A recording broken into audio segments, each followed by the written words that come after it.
હાલમાં જ્યારે 2002માં રાઇટ્સ થયા, હુલ્લડો થયા ગોધરાકાંડ પછી, ત્યાર પછી ઘણી એવી મુસીબતો આવી ગઈ હતી અને જે પ્રિન્ટ મીડિયાએ જે ટાર્ગેટ બનાવ્યું હતું એક કોમને, તે બહુ ખોટી વસ્તુ હતી. આજે સીયુ જે છે અમારું, તે બહુ સારી રીતે દરેકના પ્રશ્નો સચ્ચાઈથી અને પાક્કા પુરાવાથી જ અમે આગળ વધાવીશું. लेकिन ये 2002 गोधरा कांड के बाद हम लोग ये हालोल के अंदर आए.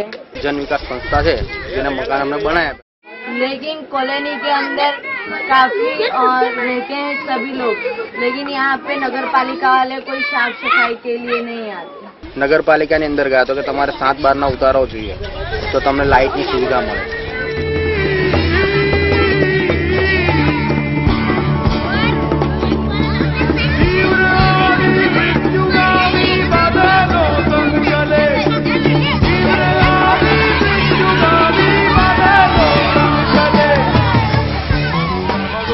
કે અમે જે વિસ્તારમાં કામ કરી રહ્યા છે, પંચમહાલ છે ગુજરાતમાં, ત્યાં શું છે કે એજ્યુકેશન નથી. ગામડાના છોકરાઓ માટે શિક્ષણનો તદ્દન અભાવ છે.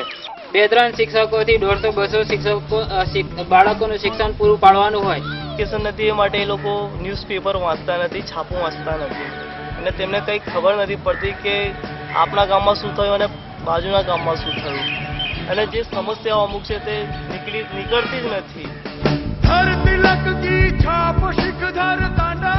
બાળક બીમાર થાય અને લઈને જવું પડે, સાધન મળે નહીં, રાત વરાત કંઈ પણ હેઠતા જવું પડે. મોદગી વિશે જોવા જઈએ તારે છે ને, મોદગી વિશે ઢગલાબંધ મોદગી હોય છે, એની મેં કોઈ આરોગ્ય વાળું આવીને એને ધ્યાન નહીં આપતું. આરોગ્યના નામે પોસ્ટરો ચોંટતા હોય છે અને મોટા મોટા સૂત્રો લખાતા હોય છે. બાકી ગામડાની મેં મોદગી વિશે જોવા જઈએ તારે છે ને, મોદગી વિશે ઢગલાબંધ મોદગી હોય છે, એની મેં કોઈ આરોગ્ય વાળું આવીને એને ધ્યાન નહીં આપતું. એ માટે અમે જે કામ કરીએ છીએ કોમ્યુનિટી સાથે, એમની સાથે જ અમે કામ કરીશું અને તેમની જ ભાષામાં અમે ડોક્યુમેન્ટરી બનાવી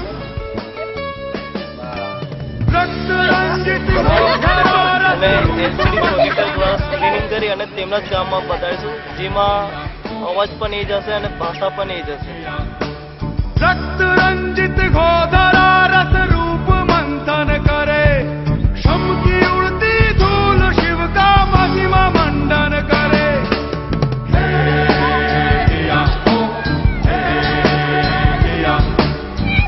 આઠ જણાનું અમારું ગ્રુપ છે જે દરેક જાતિમાંથી આવે છે.